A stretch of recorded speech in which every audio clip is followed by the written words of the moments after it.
She didn't scream. She didn't cry. She smiled. Vanessa Cole stood in front of flashing cameras, her lawyer at her side, her voice steady, almost proud, as she said the words she believed would end Ethan Cole forever. He deceived me, she told the press. He hid money. He manipulated our marriage. She paused, letting the microphones lean closer. I'm going to expose him. Across the city, in a glass tower that did not carry his name, Ethan Cole watched the broadcast in silence. He didn't flinch. He didn't argue. He simply reached for his phone and said one sentence. Call the board. She's early. Title: The Silent Billionaire. Ep.3. She tried to destroy him publicly and walked into his boardroom. By the next morning, Vanessa's face was everywhere. Headlines didn't ask questions. They made suggestions. Divorce bombshell, secret wealth. Secret life. The ex-wife speaks. The man you didn't know. Vanessa read them all. She sat in a cafe overlooking the city, sunglasses on, coffee untouched, scrolling with satisfaction. This was how power worked, she believed. You spoke first. You spoke loudest.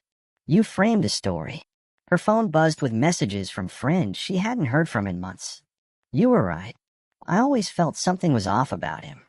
You're so strong. Vanessa smiled. What she didn't notice was the absence. No denials from Ethan. No statements. No counter-interviews. Silence. And silence, to someone who craved control, felt like permission. Years earlier, when Ethan skipped one of her award dinners, she told people he was busy. He was. Just not with what she valued. She told herself that visibility was truth. That if something mattered, it would stand beside her under bright lights. She never wondered what stood behind the lights. Vanessa called a press conference. A calculated move. White backdrop. Neutral colors. Carefully chosen words. I'm not here for revenge, she said calmly. I'm here for accountability. Cameras clicked. I trusted a man who hid his wealth, his intentions, and his power from me. And I believe the public deserves to know who he really is. A reporter raised a hand. Are you accusing Mr. Cole of illegal activity? Vanessa paused, just long enough. I'm saying, she replied, that nothing about him is what it seems. The room buzzed. That sentence would travel far. Across town, Ethan's assistant lowered the volume on the live feed. They're asking if we'll respond, she said quietly. Ethan shook his head. Not yet.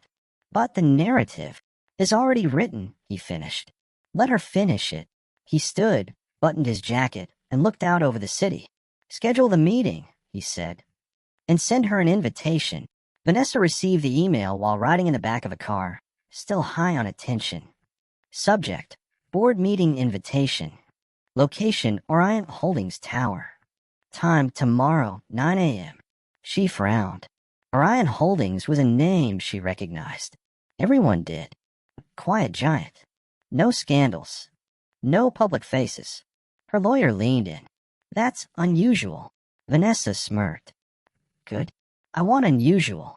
She typed back immediately. I'll be there. She believed this was another stage. Another room where she would speak and win. The tower didn't announce itself. No flashy logo. No billboards. Just glass, steel, and restraint. Vanessa arrived early, heels echoing across the marble floor. Executives passed her without recognition. That annoyed her. She adjusted her posture, lifted her chin. At exactly 9 o'clock, the doors to the boardroom opened. She stepped inside and froze. Ethan Cole sat at the head of the table. Not beside it. Not behind it. At the head. Around him sat men and women she recognized instantly. Industry leaders, decision-makers, people who never attended press conferences. No one looked surprised to see him there. Vanessa felt her pulse spike. What is this? She demanded. Ethan stood. Good morning, he said calmly. Thank you for coming. Vanessa laughed, sharp, defensive. You can't be serious, she said. This is some kind of stunt. No one joined her laughter. Ethan gestured to an empty seat. Please, he said. Sit. She didn't. Instead, she turned to the others. You know what he did, she said. You know who he is. A woman at the table finally spoke. We know exactly who he is. A pause. He's our chairman. The word landed heavily. Vanessa's breath caught. That's not possible, she said. He doesn't perform, Ethan finished gently. Publicly, he tapped the table once. Screens lit up around the room. Documents, timelines, holdings. Vanessa recognized company names. Some were hers, or had been. Ethan spoke without raising his voice. While you were giving interviews, he said, you triggered clauses. Vanessa's lawyer stiffened. Morality clauses, Ethan continued. Public conduct clauses. Non-disparagement clauses. He nodded to the screen. Every company you represent. Every board seat you hold. Vanessa's mouth went dry. You accused me of deception, Ethan said. Publicly.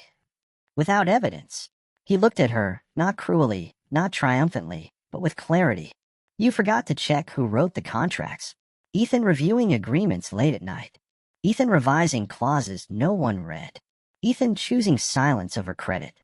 Not because he lacked ambition, but because he preferred outcomes. Vanessa's phone buzzed. Then again. Then again. She glanced down. Messages stacked rapidly. Emergency meeting canceled. Board reviewing your position. We need to talk. She looked up, voice shaking now. You planned this. Ethan nodded once. I prepared, he corrected. He turned to the board. I recommend we proceed. Hands lifted. Votes counted. Decisions made. In less than 5 minutes, Vanessa lost. 2 board seats. 1 partnership. A reputation she had built for years. No shouting. No drama. Just process. Vanessa stood slowly. You humiliated me, she said. Ethan met her eyes. No, he replied. You did that yourself. She searched his face for anger, satisfaction, something she could use. There was nothing. She turned and walked out. The doors closed behind her. People think revenge is loud. They think it demands witnesses, speeches, applause. But real power doesn't raise its voice. It waits. It documents. It builds rooms you don't know you're walking into. Until the doors close. Vanessa tried to destroy a man with noise. Ethan answered with structure. And structure always wins.